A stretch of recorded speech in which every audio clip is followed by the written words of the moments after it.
បងតោះមកធ្វើម្ហូបជាមួយខ្ញុំទៀតបាទថ្ងៃនេះយើងឆាមាន់ត្រពាំងជូរបាទ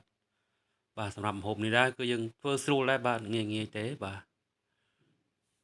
តើយើងទៅស្រុះមាន់ទាំងអស់គ្នាសិនបាទមុននឹងយើងឆាបាទយើងស្រស់រួចក៏យើងលាងឲ្យស្អាតបាទយើងដាក់ខ្លាញ់មកយើងដាក់គ្រឿងបាទគ្រឿងឆាយើងនេះបាទមានខ្ទឹមម្ទេសខ្ទឹមក្រហមបាទហឹរតិចមកបាទរួចហើយមិនយើងស្រស់រួចយើងក៏ដាក់ឆាបន្ទាប់មកយើងក៏ផ្សំគ្រឿងបាទសម្រាប់គ្រឿងវិញបាទមានប៊ីចេងស្ករប្រេងខ្យងទឹកត្រីហើយនឹងកាពិផៅហ្នឹងហើយ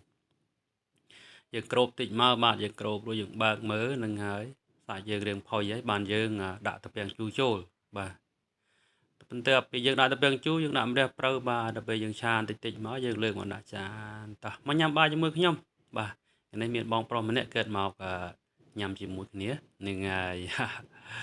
បាទឆ្ងាញ់មើលតែមើលទៅដឹងហើយបាទអូបាយ